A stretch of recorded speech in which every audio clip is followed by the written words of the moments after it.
Academy की online classes में आप सभी का स्वागत है।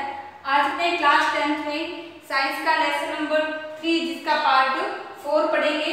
लास्ट वीडियो में अपने आनुवंशिकता से संबंधित जो डेफिनेशंस थी उन्हें कंप्लीट किया था। आज अपने इसमें मेंडल की वंशागति का नियम है, वो मेंडल की वंशागति के नियम से तीनों उन्हें अपने कंप्लीट करेंगे। तो वो नियम कौन कौन से हैं, उसमें सबसे पहले अपने जो मेंडल के नियम थे उनके नाम नोट करेंगे। तो मेंडल ने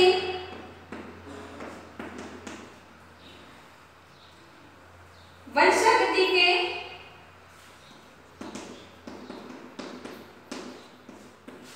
नियम प्रतिपादित किए।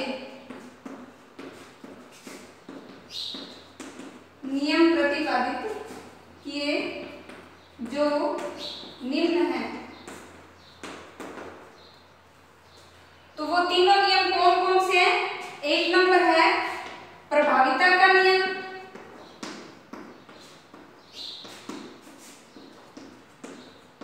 दूसरा कौन सा है? पृथक्करण का नियम, पृथक्करण का नियम, तीसरा कौन सा है? स्वतंत्र अपव्यूहन का नियम, स्वतंत्र अपव्यूहन का नियम। तो ये मेंडल द्वारा दिए गए 3 नियम हैं जिसे अपने इस लेसन में कंप्लीट करेंगे। तो सबसे पहले अपने पढ़ते हैं प्रभाविता का नियम क्या है।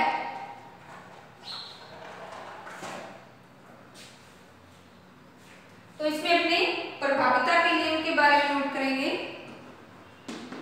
प्रभाविता का नियम, फर्स्ट नियम आपने इसमें पढ़ा कि प्रभावी लक्षण कौन से होते हैं? जो F1PD में अपना प्रभाव प्रकट करते हैं उसे क्या कहते हैं? प्रभावी लक्षण कहते हैं। तो उसमें कौन कौन से? तो सबसे पहले अपने इसकी डेफिनेशन लिखेंगे।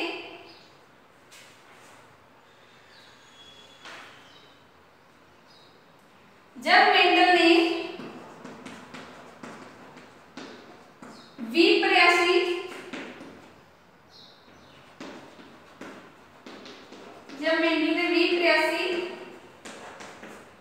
लक्षण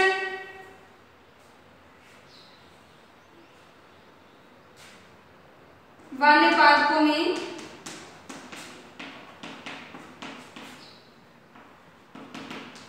संकरण करवाया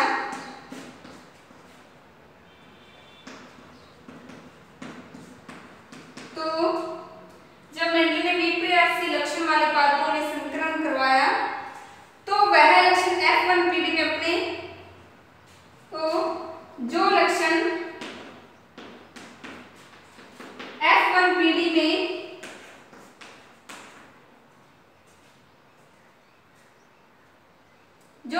F1PD में अभिव्यक्त हुए या प्रदर्शित हुए उन्हें प्रभावी लक्षण कहा गया। प्रभावी लक्षण कहा गया। और जो लक्षण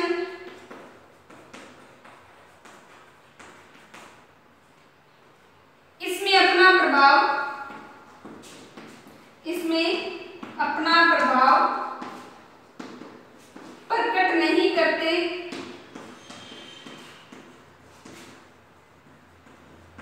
उन्हें अप्रभावी लक्षण कहा गया। उन्हें अप्रभावी लक्षण कहा गया। तो इसमें प्रभावी लक्षण जो अपना प्रभाव प्रकट करते हैं और जो अप्रभावी जो अपना प्रभाव प्रकट नहीं करते।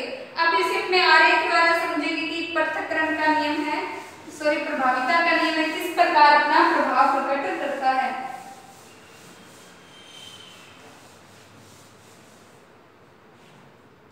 तो मेंडल ने क्या किया? शुद्ध लंबे पौधे लिए जिसमें दोनों जीन समान थे, यानी समयुग्म की युग्म की लंबे पौधे लिए और बोने पौधे भी कैसे लिए, समयुग्म की स्मॉल टी वाले। ये कौन सी है, ये दोनों जनक पीढ़ी, इसे क्या कहते हैं, जनक पीढ़ी। अब दोनों जनक पीढ़ी वाले प्लांट है, जब मेंडल ने एक इसका जीन पृथक किया और एक इसका जीन, इन दोनों जीनों का आपस में संकरण करवाया, तो संकरण करवाने पर मेंडल ने क्या देखा कि दो अलग अलग जीन यानी विषम युग्म जीन प्रकट हुए, विषम युग्म जीन। तो ये विषम युग्म जीन जो प्लांट प्राप्त हुए इन्हें F1 पीढ़ी कहा गया, F1 पीढ़ी। अब इस F1 पीढ़ी में सभी पादप कैसे संकरित लंबे पौधे प्राप्त हुए, संकरित लंबे पौधे। अब इसमें अपना प्रभाव कौन प्रकट कर रहा है, इसमें सभी पौधे लंबे प्राप्त हुए और प्रभाव कौन प्रकट कर रहा है, इसमें टी है, कैपिटल टी प्रभावी व स्मॉल टी अप्रभावी।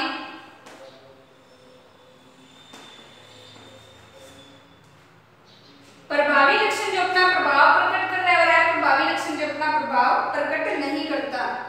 तो ये है प्रभाविता का नियम, इससे आपने इतना नोट करना है, यानी इसमें सभी 100% प्लांट है वो लंबे प्राप्त होंगे, लेकिन सारे के सारे पौधे कैसे विषम युग्म प्राप्त होंगे।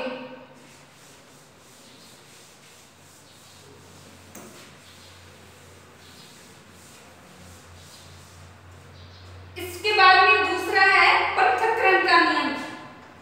सेकंड नियम कौन सा है, पृथक्करण का नियम। तो पृथक्करण के नियम में क्या है, शुद्ध लंबे पौधे और शुद्ध बोने पौधे, शुद्ध लंबे पौधे और जो शुद्ध बोने पौधे हैं समयुग्मजी पादपों में, ये जनक पीढ़ी है। अब इस जनक पीढ़ी में जब संकरण करवाया तो F1 पीढ़ी में कौन से सभी विषम युग्मजी लंबे प्राप्त हुए थे पौधे, संकरण करवाया तो संकरण के बाद में कैपिटल टी और स्मॉल टी यानी लंबे पौधे प्राप्त हुए, लेकिन कैसे थे, सभी विषम युग्मजी, सभी पौधे लंबे प्राप्त हुए लेकिन विषम युग्मजी प्राप्त हुए, ये F1 पीढ़ी है। अब जब इन्होंने F1 पीढ़ी के पादपों में संकरण यानी स्वपरागण करवाया, यहां लिखेंगे F1 पीढ़ी का स्वपरागण करवाया। स्वपरागण मतलब जो F1 पौधे उन्हीं के आपस में संकरण करवाते हैं, तब कैसे प्लांट प्राप्त होते हैं। तो इसमें कैपिटल टी और स्मॉल टी इधर लेंगे, यहां पर भी कैपिटल टी और स्मॉल टी, ये F1 पीढ़ी वाले प्लांट है। अब इनमें जब आपस में संकरण करवाते हैं तो इस जीन का जब इससे करवाया, ये आरेख है, आरेख द्वारा आपने समझेंगे, ये मादा युग्मक लेंगे, F1 पीढ़ी है और ये नर युग्मक। अब जब इनमें आपस में संकरण कराया तो कैपिटल टी यानी शुद्ध लंबे पौधे प्राप्त हुए और समयुग्मकी। फिर जब इसका इस प्लांट के साथ संकरण करवाया तो ये पौधे भी लंबे थे लेकिन विषम युग्मकी। फिर अपने इसका इससे करवाएंगे संकरण तो भी लंबे प्लांट प्राप्त हुए लेकिन विषम युग्मकी। और जब स्मॉल टी का स्मॉल टी के साथ करवाते हैं तो बोने पौधे प्राप्त होते हैं और समयुग्मकी। तो इसमें 75% लंबे पौधे और 25% कितने बोने पौधे प्राप्त होते हैं। नियम है। तो इसमें F1 पीढ़ी के बाद में ये कौन सी पीढ़ी प्राप्त हुई? F2 पीढ़ी। अब इसमें लक्षण प्रारूप और जीन प्रारूप पर अपने अनुपात नोट करेंगे।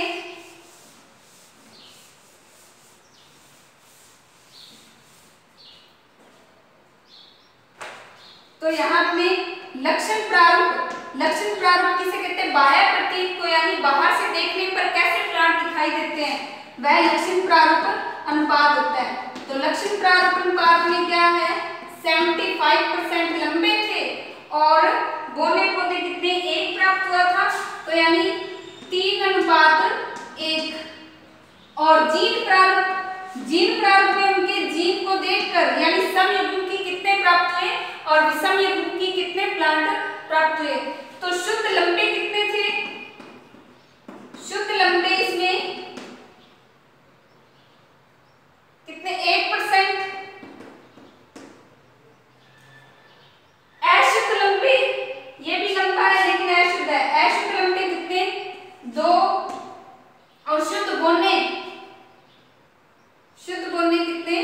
ये शुद्ध लंबे या कैपिटल टी वाले, ये एक कैपिटल और स्मॉल टी और एक है स्मॉल टी वाला, यानी शुद्ध बोने पौधे प्राप्त हुए। तो इसे क्या कहते हैं?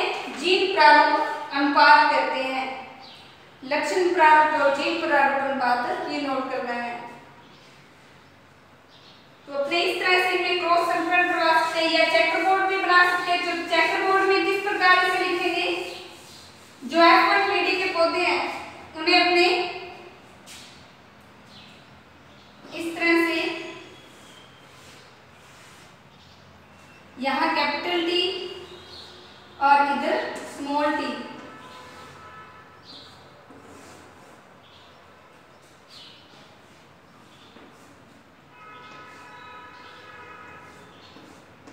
यहाँ नर प्लांट और ये मादा प्लांट है। अब इसमें अपने ये जीन और ये जीन, इधर नर पौधे और ये है मादा पौधे। ये सभी कौन से हैं? F1 पीढ़ी के। अब जो F1 पीढ़ी के प्लांट प्राप्त हुए इनका आपस में संकरण आप ऐसे भी करवा सकते हैं। इसका इससे क्रॉस करवाया, शुद्ध लंबे, इसका इससे क्रॉस करवाएंगे तो लंबे और विषम युग्मजी।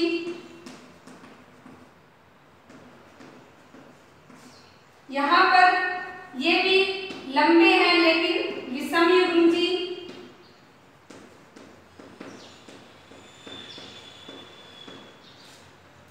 और स्मॉल टी का जब स्मॉल टी से संकरण करवाते हैं तो दोनों ही समयुग्मजी और शुद्ध बोने पौधे प्राप्त होते हैं।